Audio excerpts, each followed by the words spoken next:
According to the World Health Organization, close to 800,000 people die yearly due to suicide. Think about that. That is one person every 40 seconds. This is a global problem that affects people of all ages, races, creeds, and sexual orientation. The incidences of completed suicide is vastly higher for men than it is for women. Suicide is a subject rarely discussed in our community. However, it continues to creep in. A recent CDC report highlights the complexity of suicide. While mental health conditions like depression or bipolar disorders are contributing factors for many, there are other life events that contribute. Relationship problem was listed as the top factor, followed by crisis in the past or an upcoming crisis within the next 2 weeks, and problematic substance abuse. In this episode, Wade and I will delve into suicide and the myths associated with it. Welcome. This is episode 8 of Motherhood, Money, and Mental Health. I am Wadi. And I'm Sammy. And today's episode, we're gonna talk about suicide as Sammy has just talked about. Today with us, we have the Tars joining us, and they're gonna share their story about and their experiences with suicide. We have Ruben Tar and Jeanette Tar. I'm gonna turn this over to you guys to just kind of tell us a little bit about you guys. And Ruben, you can tell us the story, and Jeanette will give us her version of what her experiences were during that time. Okay. Well, this here is my beautiful wife, Janet Tar. Ruben. My name is Ruben, and I'm a Liberian. If you don't know where Liberia is from, West Africa. And also, to keep it short, I'm also a survivor of suicide attempt. I believe it was 2015. I tried to May 15th, May 15th, 2015. I tried to take my life, and the only reason I'm here is only by the grace and the mercy of God. So I just want to point that out. But that is my story. Before we get into it, I just want to give a quick disclaimer, please. I'm not looking for no self pity, no pity party, no. I want you calling me, reaching out to me, and oh, I didn't know about this, I didn't know about that. Yo, please, those who know, they know about it, and I want to say thank you all for those who helped me move on because it was definitely a dark moment in my life. But and let's dive into this and you find out why it was dark moment in my life. Thank you. Okay.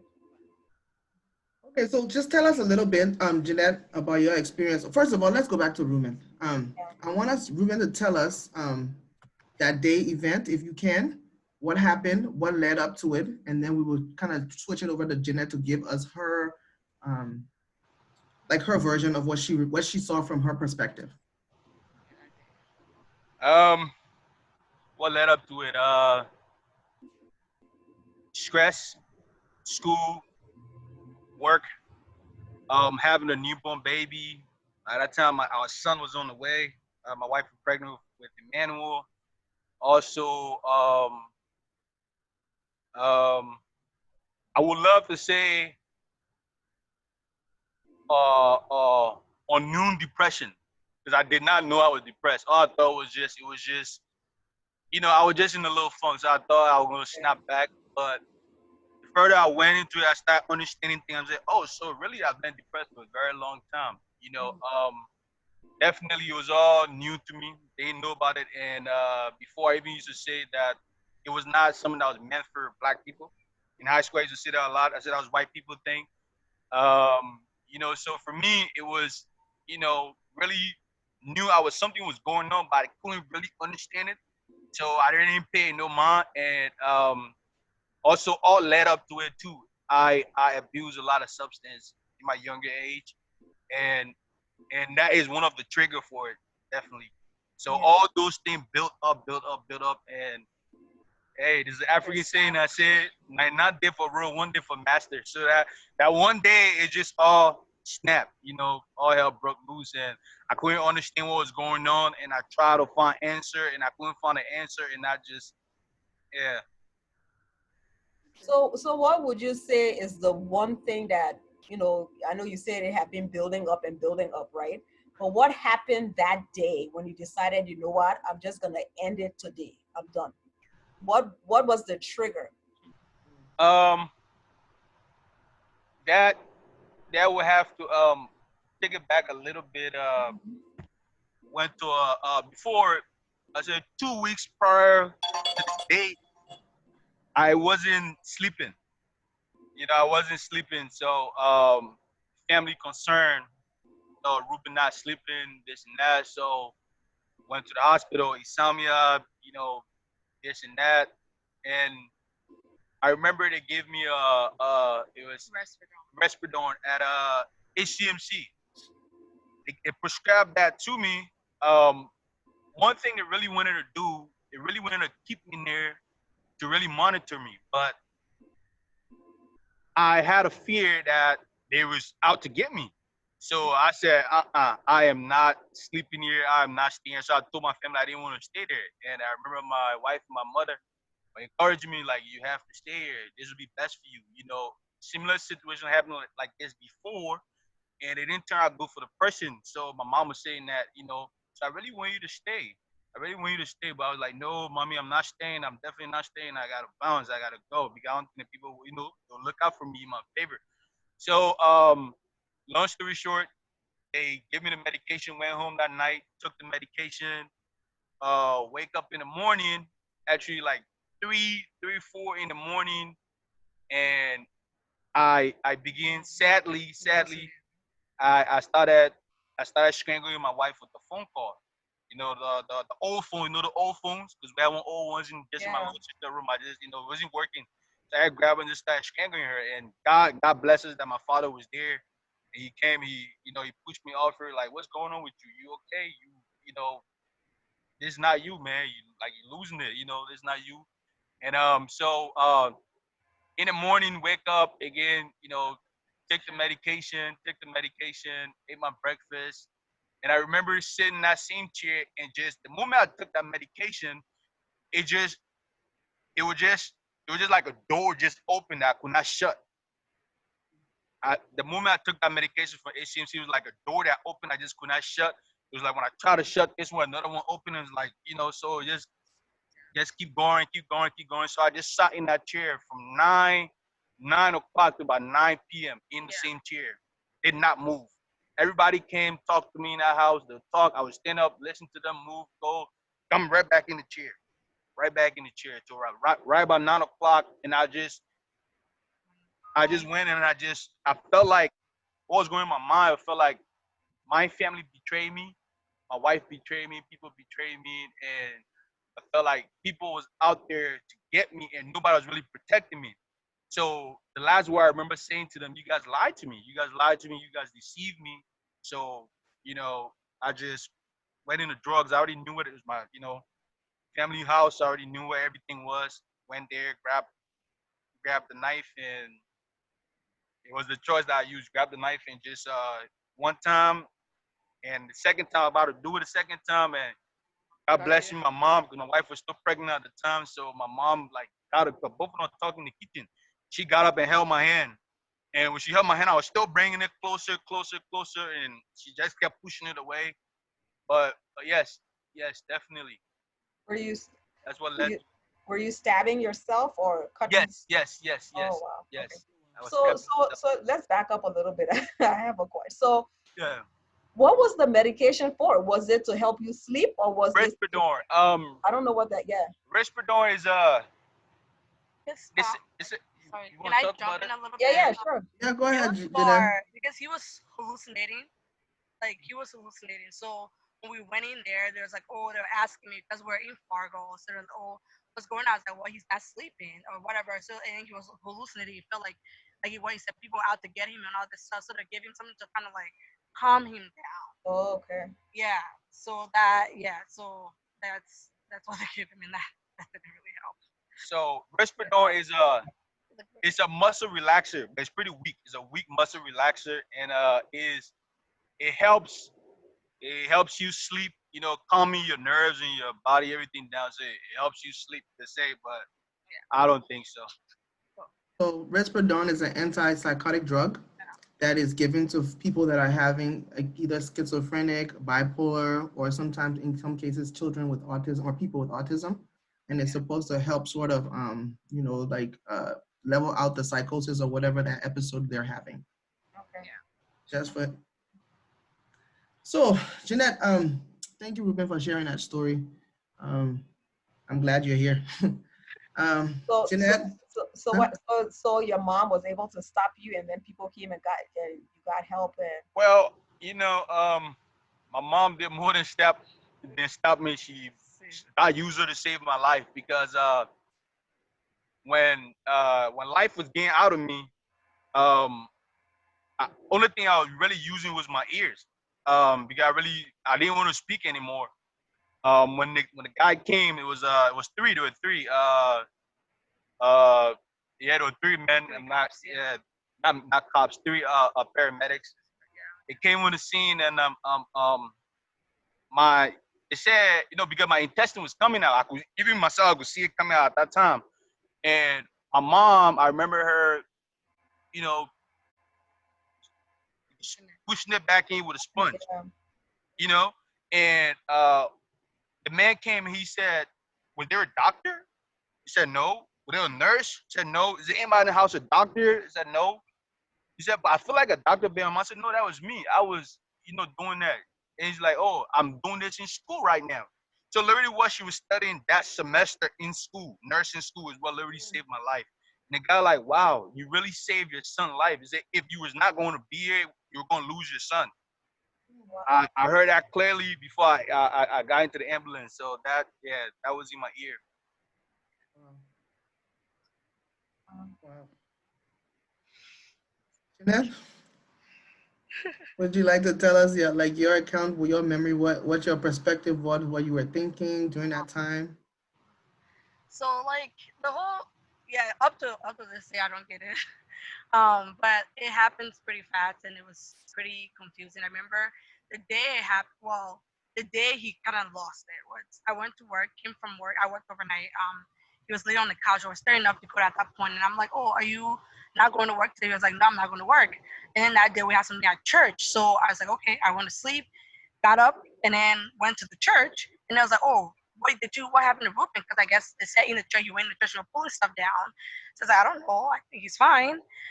So then he came back in the church and then started like saying stuff like he was incoherent, like saying stuff that didn't really make sense. And then we went to another member house, like people tried to hold him down. He was just fighting. And then we went to another member house because I didn't want to sleep with him in the house by myself. I was kind of afraid.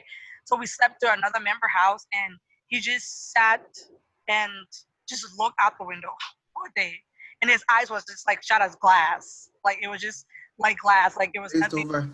Yeah. So he sat there for a while. No, we wouldn't even let him because we were scared for him to run away, so we wouldn't let him go outside. So then while we're talking, he kind of sneaked out and ran outside. So for like 2 or 3 hours, we were looking for him. We called the cops. He like with no slippers ran out of the apartment, and then he went to the mall. He called his mom to come get him. So we called his mom and like had to call his parents. I don't know where Ruben at. Ruben's lost. So he called his mom, and then when his mom called me, she's like, "Oh, Ruben said he did. So we're coming to Fargo to get him." So when he came, we parked stuff. We got in the car, and even driving from Fargo here to the city, he kept saying stuff. Like he was saying stuff like about the oh, I see you did this or whatever, like saying stuff that didn't make no sense.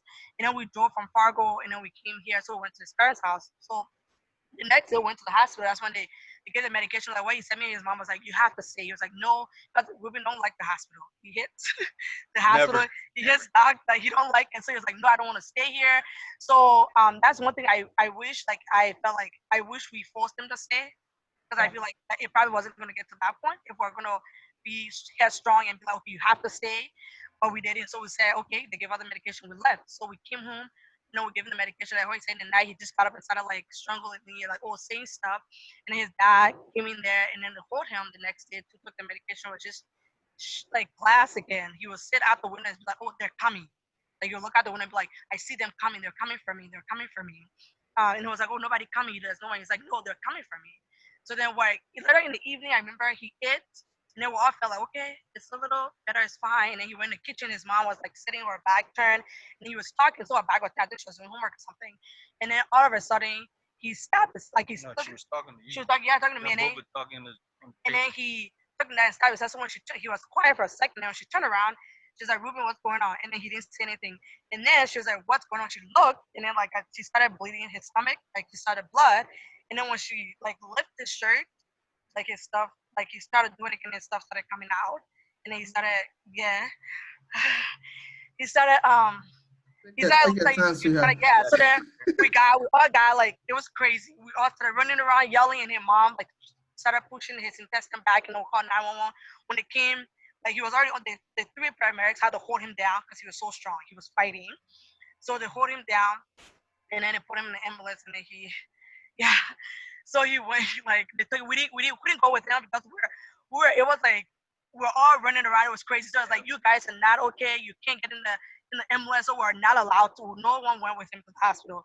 So like yeah. So it was just yeah. So that was That's a that was lot. it. At that point, I was 5 months pregnant. So it was a lot. But yeah. So that was why then he went to the hospital and then in the hospital for 3 months. I think Almost 3 months. almost 3 months Almost three in the months. hospital. It was May. He was got out Yeah, I got out July, around July, August, I think no July. late June. Yeah, Late June or early July. yeah. So Yeah. yeah, So I remember I called you from the hospital on your birthday. yeah. So Yeah. Wow, that's a lot to to deal with, especially being pregnant in yeah, that Yeah. time, and of course newlyweds, right? Not too far. yeah. Yeah, not too far. And then kind of dealing with something like this. Jeanette, I'm gonna ask you one other question as like a step follow up. Have you, because I'm always I'm the have you ever like are you talking to somebody about this? Because it's when I'm talking to you, I can sense that you're still, like it still weighs on you, and you're still, I can even see from the way you're expressing it too. So, are you talking to anybody about I your experience? I did go to. I went to therapy. I met her. I a couple times I did talk to someone, and I think it's kind of weird being like not the person that experienced or being someone that's like with like being a partner because it's like you don't want to feel like you're acting like it happened to you. You still want to respect what happened, but it's like I can't be too emotional, but like I can't freak out about whatever, or like if you act like it affected me more than it affected him because like, well, you didn't go through it, like you did, you're with me, like you kind of experienced it, but it wasn't like you didn't physically like experience that. So like like sometimes like I used to struggle with that. It's like okay, I can be like okay, like sometimes like did you think about us like that like when it happened like Mhm. why did you do it like um and yeah, so that's and then my thing is like, why? What did I miss? Like, did I was I not attentive? Did I miss something? Like that. Even when he was in the hospital, like everyone like that. I had that question of life about asking were you his wife? You live in the same house. How come you didn't know? Were there Like any that signs? guilt Yeah. kind of like carry like it was heavy because like oh like well maybe it's my fault because I missed something. Like I didn't see the sign. I wasn't attentive. So then like I'm halfway, I guess I should say, 80% over that guilt, but I still kind of like think about it, like, and then it's like you like there's always I feel like it's always over your head because then even though he's like we're over it, we're going through it, we're in a better place. It's still certain things that have changed in our life, in our dynamic, that probably gonna be like that forever, and that's nothing I can do about it, nothing we can do about it. But like certain things have changed, and that's just gonna be there because of that experience. So yeah. Do you ever worry that it could repeat? Yes, I do a lot. Every time he gets in a little funk, I kind of get like I start hovering because I'm like I want to know everything. I want to like because then I want to be like make sure like I'm aware. So like every time like now he's in Iowa like since why like and I'm here. So when I don't talk to him for a day or when he don't answer his phone, I'm like, is he okay? Is he fine? Like if he's in a little like sad mode, I'm like okay. Like I try to like and I think that he gets annoyed with that because like I become like his mother. So I'm like, okay, like cause I want that because I want it to happen again. And I want to like, so I want to know like, so I always have that like that in my back of my mind, like, oh, and it's like how far can I push him if something happened or if we have a situation, it's like how far can I push him where he's not gonna break, and how like but I still have to be, if I have to be hard on him, I have to be hard on my partner, but how far can I go that he's not gonna break? So I have like that. So I always have that. Yeah. Yeah. So, Ruben, do you think that will happen again? I mean, Oh my God, this is funny. Oh, Um, funny. it's funny. It's funny. But no. To answer your question, absolutely no. And no, because the hardest thing that I had to endure throughout this whole journey was the stigma. You know, me forgiving myself. Like before, I was like, oh, people always remember I did this to myself. I did this, that. But then later on, I'm like, I don't care what other people, I don't care what other people think. The fact that I'm still here, the fact that I'm still breathing. Like I remember when I woke up from the hospital, I just started praying. So they had enough of me to say, you know what? We gotta call the cops on this guy because this guy is just losing, he's just going nuts in here because they won't understand it. I'm just trying to pray and just praying different language and they can't understand it, so that was driving them crazy. And they couldn't understand it. At that time, it was important for them to hear what I was saying, you know. So they were like, okay, he's speaking gibberish, he's speaking this, he's speaking that. But definitely no. But me forgiving myself was definitely the hardest thing I had to do because I remember I had days where I would just, get out the bathroom. I would just not even coming from the bathroom. I would just go in front of the mirror, lift up my shirt, look it up. I would just one day just hoping it would magically just go away. I was hoping like, okay, I knew you wasn't there. But if I go like this and just open my eyes, you're gonna be gone. And it never happened. So I was like, okay, okay. But the more I started, embracing it and say, you know what, I'm going to have to explain this to my children. I'm going to have to explain this to my kids, and God bless me with God bless us with a sweetheart. My son, he touches my scar, and some days he even kisses sometimes. I'm like, oh, buddy, when you get all grown up, I'll show you, I'll explain to you what this is all about. But right now, this is way over your head.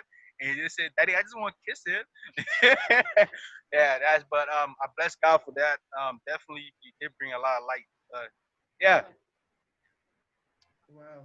so Me, so go ahead. so I know, and life is like this, right? One minute you up emotionally, right? yeah, The next minute you're down. highs and lows. Yep. And like, and sometimes when you're down, you're really, really down, Oh yeah. right? And it happens to all of us. Oh yeah. So how do you manage when you get to that point where you start feeling down again? What do you do to kind of, to pick yourself up?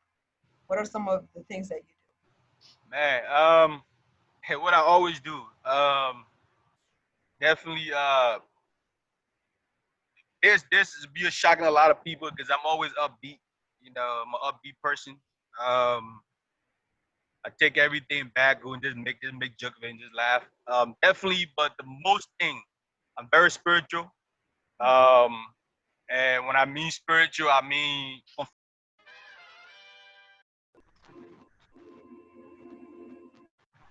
all right. So what helped me, uh, what helped me get over the stigma was playing basketball at the park. Definitely. But shout out to my little sister for really taking me walking. At some point when we used to walk, I didn't want to stop walking because when I stopped walking, I wasn't feeling good. The more I walked, the better I felt. So sometimes I would walk my sister and we go like 5 miles, and she's like, "Ruben, I want to turn around. I'm tired." I'm like, "No, let's keep walking. Let's keep walking." But shout out to my little sister to take me out, walk with me, just to talk to me, see how I was doing, and that really helped me a whole lot. That helped me a whole lot before then because she did that for so long, like at least 3, 4 times in a week. Um, and then I started going to the park by myself, started playing basketball, and then also playing video games. Yeah, yeah. Playing video game. Yeah, I just sat there and just played a lot of game. I played game for a good 6 months. Good Reason, 6 months. Yeah, playing video game. But also, what helped me through the most was two things that helped me the most too was um music, music. I remember also my dad playing Big Daddy Weave. Big Daddy Weave. Also listening to Les Brown. Mm, Yeah, Les Brown was my breakfast, dinner, lunch, and supper. My dad had me on Les Brown. Shout out to my pops. Yeah, Les Brown, Miles Monroe. I was listening to them definitely. They're talking about game backup. But the thing that helped me the most was definitely writing my own songs, writing my own music, and also what's funny was I recorded two songs before I had an episode. So I record those songs, and I'm like, I didn't really understood what I really, was saying in the song. So I, listened to the song for myself. That helped me a whole lot. And lastly, just reading my Bible. yeah, And now I just focus on reading Bible and just making music. That's why I do music, just to release my pain, my anger, everything I can really express. yeah, Okay. Well, that sounds, I mean, it sounds like, you have like you had an array of things that were keeping you occupied. You talked about your spirituality. You've talked about, just like creative outlet. It Hmm. sounds like you've mentioned, physical movement and all that stuff to release some of the endorphins and the stress that's within the body. So, sound like you kind of have a, rounded way of dealing with what has happened. Did you ever also, were you also seeing somebody, a therapist or somebody after the fact? Were you placed on Oh medications? yes, You're oh yes. mandatory. I was uh I was on a court order by the state of Minnesota for 6 months. So it was mandatory for me that I take them. It was also mandatory for me that I go to day treatment, and I Mhm. did that for 6 months too. Um, yeah, so I did all that. I went through all that with therapists, psychiatrists. I did all that, and God took me out of it because after that 6 months, when they handed me that paper, they say, you know what, you improved, and you don't need to be in this program again. And yeah, and I knew that it was going to get better from that moment forward because I went through it. I went through it for the first 3 months. The first 3 months very hard. It was very very hard on me. Um, it was very very hard on me. Very very hard on me. Yeah, but I went through. I endured. Yeah. Wow. So I know we talked about stigma, and we in the introduction we talk about how this is not something that we talk about in our community, right? Mhm. And you even said that you thought it was for the white man, only white people could do these things, right? Right.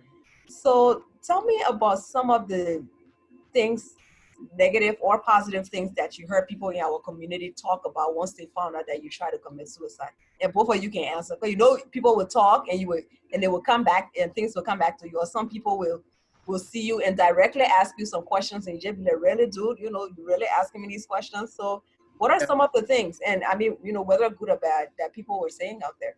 Oh my God. You wanna go first? Sure, yeah. The first thing was like it was witchcraft. So that was like the first. That was like the first thing that happened, and it was like, and then because our family are spiritual, it's like everyone have to get like all the pastors and all the praying people, which is needed and it's good. But that was the first thing. It's like, oh, your witch sided with you, and there was like story about food, about clothes. There was so many stories. So that was most definitely like, oh, I saw this happen. Somebody said this. This is what they saw. This is what I saw in the dream. There's a lot of different thing that all came to the end was like, oh, somebody did this to you. It wasn't just whatever, but somebody hand Great. is in it. Somebody did this to you. If somebody is the reason why you're like this is because somebody did something to you. So that was like the one thing, and yeah. Up to this point, I'm pretty sure some people still think that somebody did it to him. Yeah. Hey, well, How are you, Ruben? I leave that one with God. Only God knows what truly really happened. But for me, it was mostly like it was people looking at you and saying like, "Oh, he doing it for attention," you know, Yes.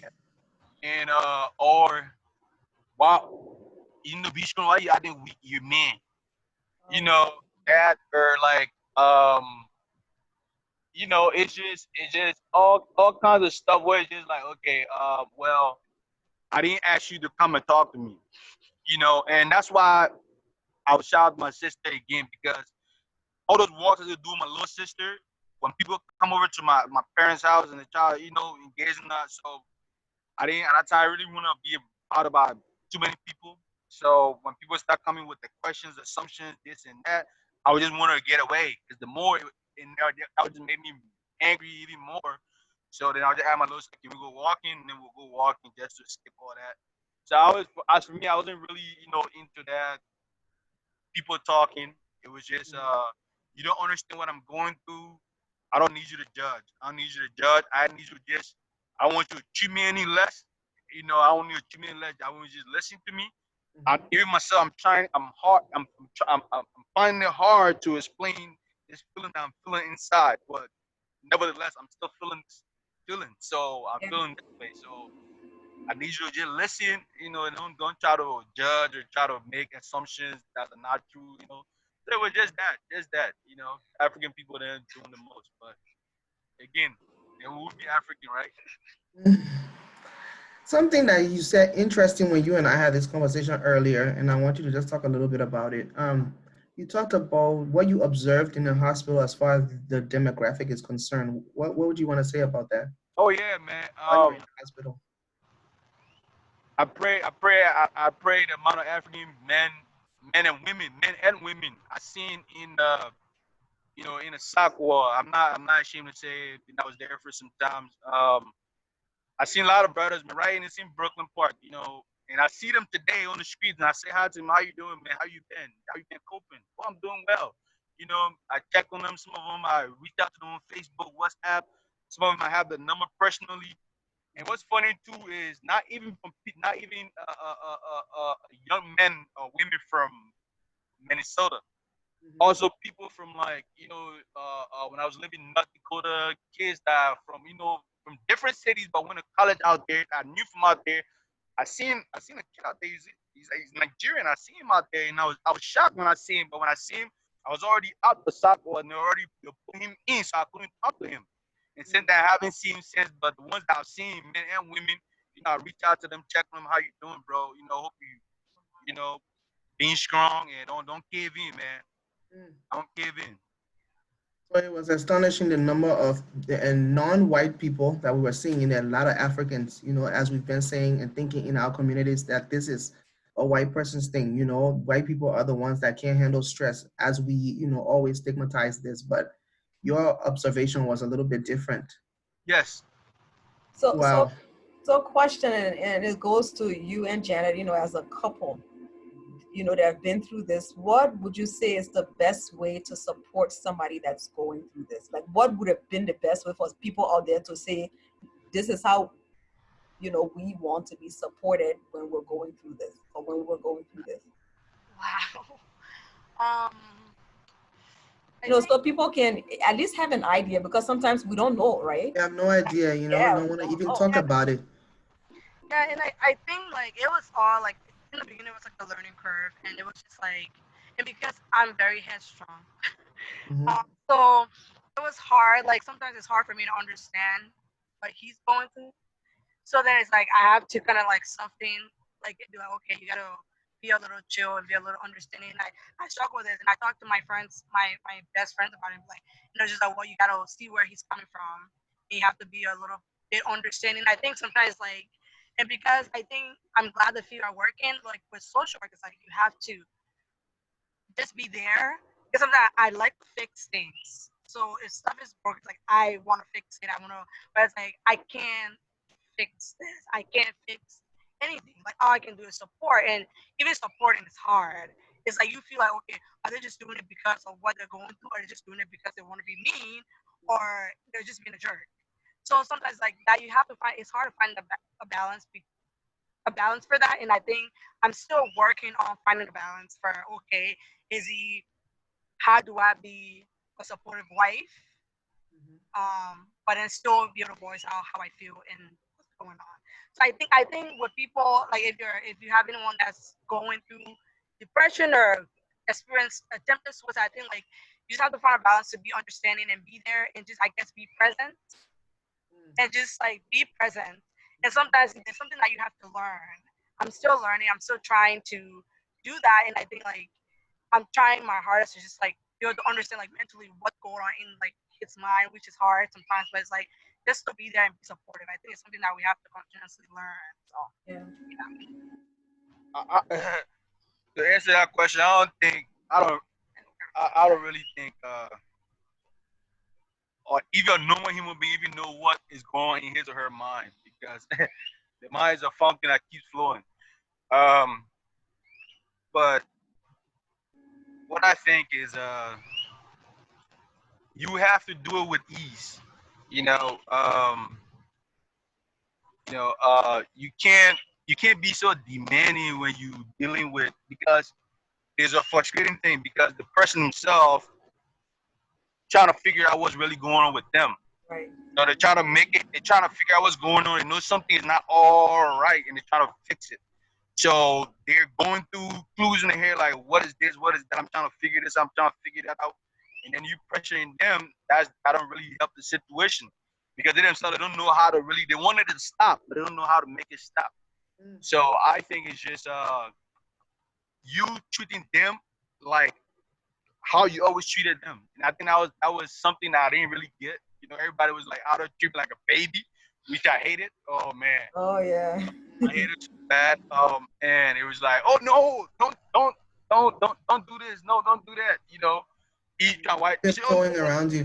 go do that. You know, so it was like, no, I can still do these things. Let me do them.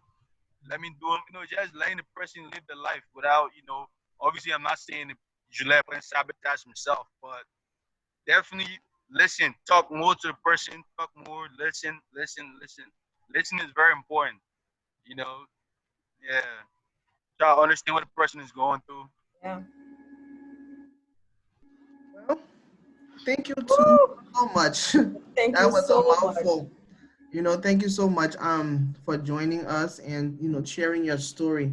I'm just gonna give a quick uh few resources that we can just kind of, if anyone's out there listening, anyone's dealing with this, there are so many so many things out here for us, and I'm gonna give just four of them.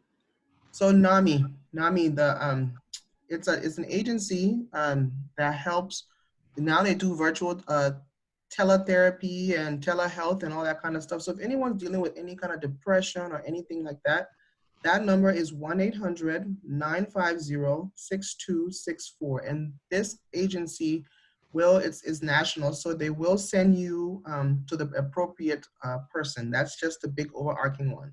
If someone is dealing with, and if they're in the LGBT community and they're dealing with, suicide and issues just as it pertains to their sexuality, we have the Trevor Project, and that number is 1-866-488-7386.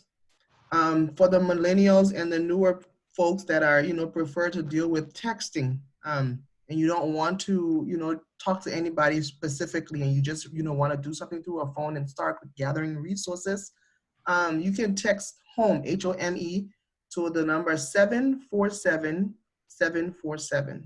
And then there's also the National Suicide Line. That's the fourth one. If you are in the middle of the crisis, if you're dealing with it as a family, you don't know where to call and who to call, yes, call 911 in the situation, but also the National Suicide Line can help direct you to the appropriate resources. And that is 1-800 273-8255. So four different resources out there. Thank you again, Jenna and Ruben. And I also just want to say one last thing. As I listen to us talk about the story and Jeanette recount her experiences, I can understand that guilt that any spouse or any person in that situation can feel. But it's important to understand that it is traumatic for both parties. It is traumatic for the person experiencing the suicide as well as the person who is with that the couple or the other partner in the couple or the parent or the children.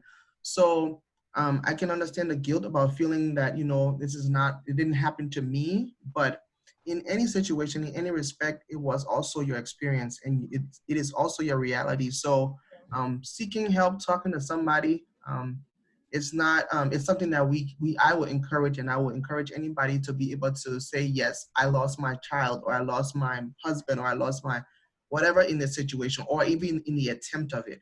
I encourage any and everybody to be able to seek help, because that is the truth, that is their reality, and that is something that they too have experienced in a different way. So thank you everybody for joining. Goodbye. Guys, bye Thank bye. you. Bye-bye. Bye. Right.